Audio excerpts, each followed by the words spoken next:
Hello,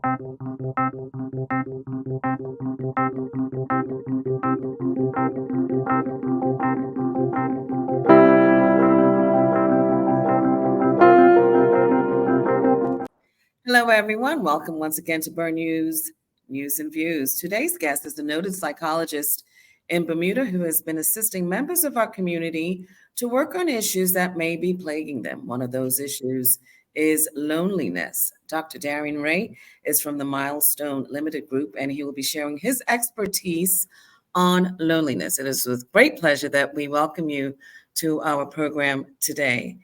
Thank you, Ms. Burgess. It's a pleasure to be here. All right. So let's, as we always do, we want to start off with defining loneliness, because I think most of us have an idea of what it is, but in the real realm of it, how is loneliness defined?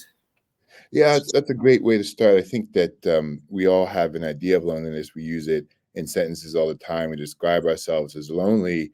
But when I think about defining what loneliness is, the core of it really comes down to a state of mind where an individual feels alone or isolated from others.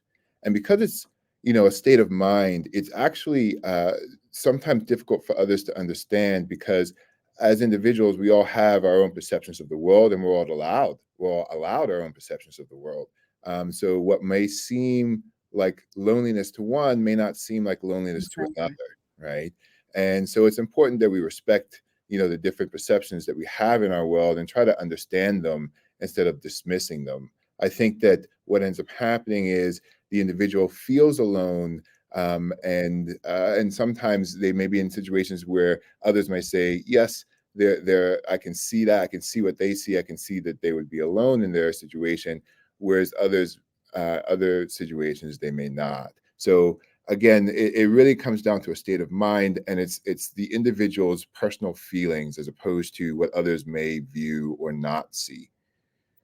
All right. It's interesting that you gave that definition, because I've always heard that people can feel alone. They could be in a crowded theater or a crowded venue, but still don't feel they're with people. You know what I'm saying? So I like that illustration that you came forth with. Is there a cognitive test to determine loneliness? Would that be a correct term of saying that?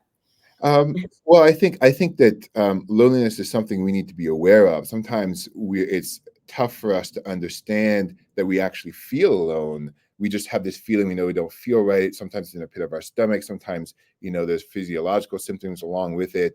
But putting a name to it, loneliness, is important because we can describe it, we can understand and express how we feel to others. But when you think about kind of bringing about that awareness, a lot of times we use cognitive testing to help others to understand what's going on for them.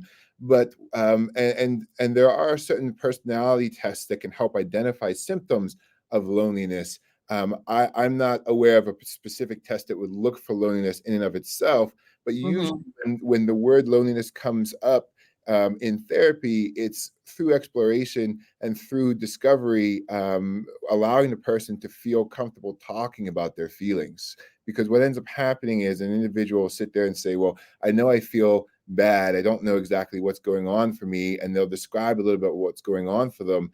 And perhaps through discovery, it can be seen that the person is actually lonely. So, and that's what they'll use to describe their feeling, and it'll resonate with them.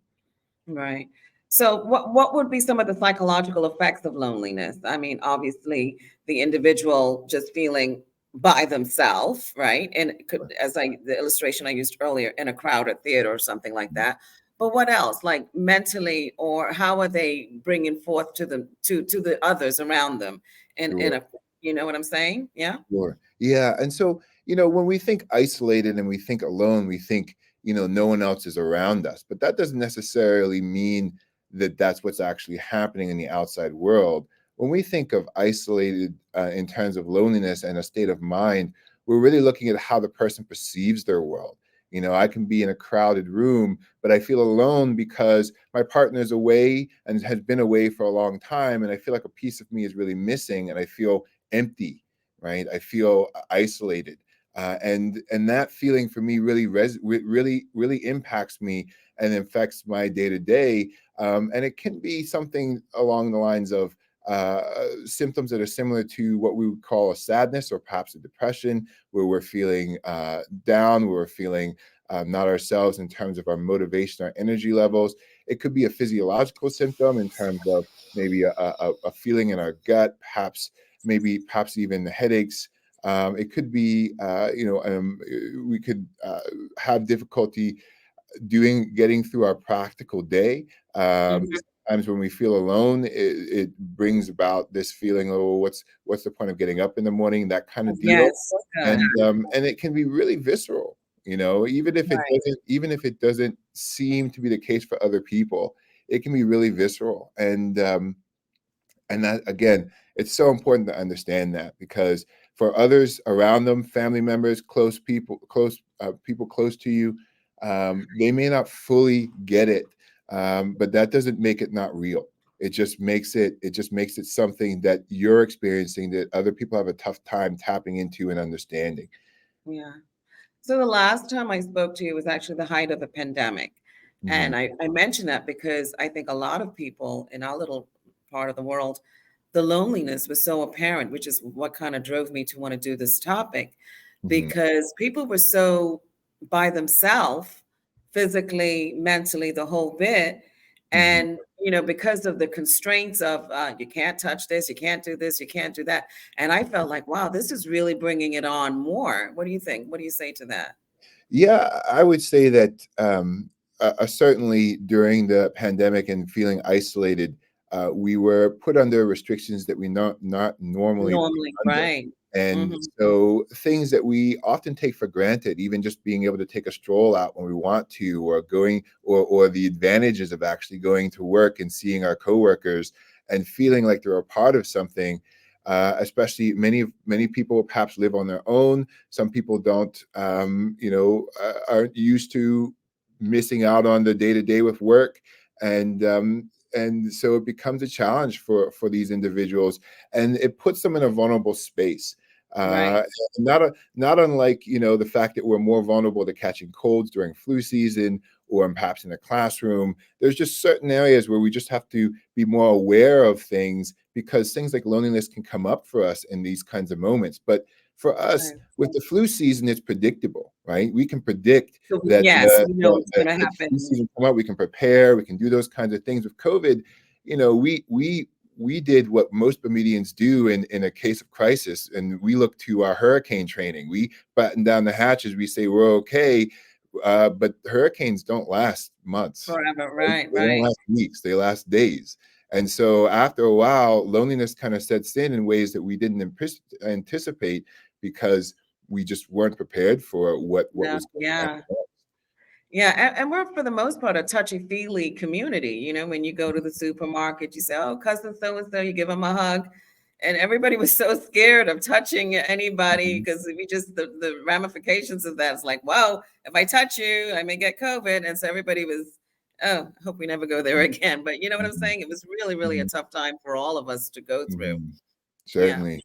And it's yeah. still a tough time for some who have to shelter, right? Because there are still those Mhm. out there that have to be careful and are vulnerable. Many of our elderly population might feel isolated because they aren't able to visit and have people over as much as they used to, because True. of the new practices in place that have been born from COVID. And I think that's important to remember. We may think that for a lot of us, and for many of us, the effects and the challenges of COVID have kind of past us, and we kind of can move on and forget it like a bad dream. But the reality is, for many, they're still under some COVID restrictions, or restrictions that were born from COVID, I should say, because they're in vulnerable positions, and because COVID is still around. It hasn't really. Right. We've just found ways to manage it better as a community, and we've Yes, been I doing agree. proper health practices and things like that. Yeah, the masks are still on. Individuals still wear the mask when Mhm. they're out there and so forth. Mhm. Yeah. Do you think it's contagious, loneliness? Does that spread around, or is it just a inner one individual thing, or does it go from I person to person? I know we've used analogies like the flu season when we talk about loneliness and vulnerability and things like that. It seems like we're talking about sickness a lot today. Mhm. But what I will say is, I don't view it as more of a contagious thing, only because I like to think that that as individuals, if we understand how loneliness and things like that happen, we are more able to kind of prevent ourselves from falling into these kinds of moments. Now, it's true that being in environments like we were in COVID, we're more vulnerable to being lonely. But the reality is, if we find ways to kind of around that and we adjust our thinking a little bit and maybe step outside our comfort zones to try new things, we can kind of battle loneliness in ways that we didn't think of before. In Okay, so fact, let's talk about that for a sure. minute because that's a good point. That's one of the reasons I wanted you to come on. So, what are some ways we can combat loneliness? Because that is reality. Mhm, I've been lonely before. I'm sure you have been too. mhm, Just circumstances we find ourselves in. But what can we do to get out of it and mhm. be part of the community that we live in? Sure, and that's a great question. I think one of the things that we have to understand is w awareness is super important in these and many other cases of mental health. In my opinion, one of the biggest problems people have is they walk around and they don't know they have a problem. So Right. they feel lonely, but they don't know that they're lonely. Feeling lonely. Right. So, and perhaps it's because, maybe they live with their long-term pet and that pet has finally passed and they kind of have to find a way to move on or move forward, but they Mhm. can't get there because they feel alone without their pet. Maybe a loved one has moved on, maybe they've broken up a relationship and they know they don't feel themselves, but they can't put words to it necessarily. And putting words to it, acknowledging it, is going to be one of the biggest first steps to actually combating it, I'll say, or Oh, I working on love it, that. So right? acknowledging that there is Acknowledge, loneliness in one's life is right. the first step in your estimation. Good. Absolutely. Because if you don't know what the problem is, you can't combat it, right? If you don't Right. know what kind of sickness or what kind of challenge you have, you don't know how to approach it. So putting words to it, acknowledging it, recognizing that that's what's happening for you is one major step that you can take. Another step is to understand that it's a state of mind and to not necessarily feel like I use the word combat it, but not necessarily to feel like you have to fight it as much as you have to allow it to take its course, right? When there are times when we feel sad and sometimes we feel alone, we make ourselves we get down on ourselves sometimes, right? I Right. know myself. I can hold myself to pretty high expectations sometimes, and can be helpful. But at other times, when you held yourself at these high expectations, when you hold yourself with these high expectations, it leads to problems with feeling like when you are lonely, man, I shouldn't be lonely, man. I have my friends, I have my work. Why do I feel so alone? Yeah, Um, talk on that. and Yes, good. and and I think that that's not fair. I think that everybody's allowed to have their own space and to acknowledge that space and to feel safe to acknowledge that space, right? To say it's okay for me to feel alone. It's okay for me to feel sad that I'm alone. It's okay for me to allow myself to have that feeling, because the more it's like we dust things under the rug and we don't actually address them, right? Agreed. Yeah. So instead, we kind of want to learn to sit with it, right?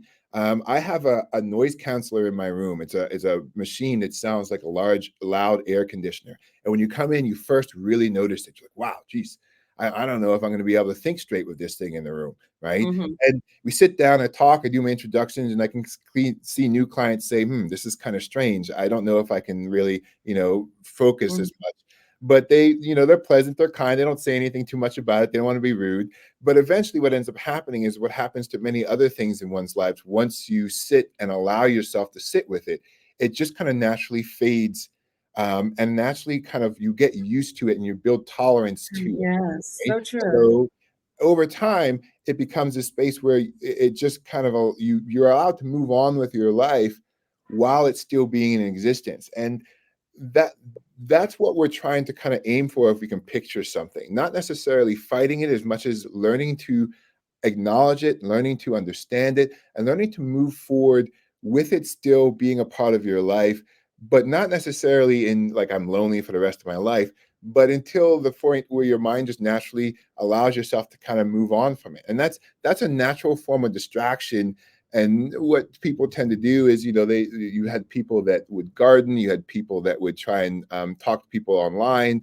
Right. What that would do is allow this feeling of loneliness to exist while still doing positive things in their lives. And eventually, Mhm. what would happen is the positive things in their lives would take over precedence. And we would get to the point where we wouldn't feel so alone because we have these things, right? We have this, we have this, we have this. And it didn't happen right away. It never does. But over Right. time, we learn to kind of allow these positive things in our lives to kind of uh, uh, over Take the place. Yeah. yeah, take the place of the things that have Yes. been troublesome for us. In the Okay. same way, that's one of the things that I encourage us to think about when we think about loneliness. And then the last thing, since we're on that topic, is that when you take something away, you kind of have to put something back that's of, I would say, of reasonably equal value. So if Exactly. you've lost something in terms of a relationship, you kind Hmm. of have to build relate you have to be willing to step outside, again, step outside your comfort zone, and to try and build new relationships. Now, of course, these relationships can't replace the old ones because you built them over time. Exactly. But over time, it's not about replacing as much as it is finding a new space for you to feel more like yourself, more like who you remember yourself to be, Okay. right? I like that answer. You've given us some good pointers so far. So, all right, we have to understand that we can be lonely. We have to understand that we may have to replace what has gone with something else that, either the same value or a little bit more. We only have a few minutes left, but I want to talk about like, how does, especially here in Bermuda, it's such a small community, and you're still single, you're still this, you're still that. Aren't you lonely? And it kind of wears down on you. You know what I'm saying? How do you combat that, or how do you deal with that? Mm-hmm. And it is tough because in a small community, your business isn't as much as your business as you want it to be your business, Exactly. right? Yeah. And that's the reality of it. And again, these are understanding that people may have this approach. Um, Frame of mind matters, right? So if you look at it as they feel bad for me in terms of, or they're I'm going to use the term dissing me because I'm still on my own, Right. and that's a negative way to kind of look at it. Right. When people are trying, another way to look at it, and this isn't always the case, but when many people talk to you, like maybe your aunt, your great aunt, is like, "Oh, why are you still single?" and why all that kind of stuff going on, Hmm. and you're like, she's not saying that to be hurtful, right? She's saying Yeah. that because she wants the best for you. And Right. perhaps she doesn't understand what's best for you in that moment, right? Right. You can't rush into things just because you feel lonely. That's not a good idea. You I know don't it wouldn't be. you have to be able to make good decisions even when you want to have a relationship. And the part of being in a relationship is learning, or being around other people is learning how to be by yourself, because once So you true. learn how to be by yourself, you can understand who you really are and what's important to you. And what's Exactly. important to you then becomes what's important in your important relationships, right? I So, agree. I agree with that. so Yeah. it's not the short answer to that question. It's not easy, but the reality is, if you can learn to be on your own and feel comfortable in your own shoes, then it doesn't matter what other people think. But most times when people are trying to say things like that, like your family members, they're not trying to be hurtful. They're trying to Just do or give feedback that might help you in their minds, from their perception, from make their perspective, which their perspective. is That's not so true. necessarily your perspective. Okay, so Right? we only have I have about a minute left, and so I'm Sure, hoping you can give the audience some cues as to where they can go to get help on dealing with loneliness. So if we can close sure. out the program with that. Sure. Yeah, I think that sometimes, like I said, the biggest problem is that people don't always know that they walk around with a problem, not just loneliness, but sadness or frustration.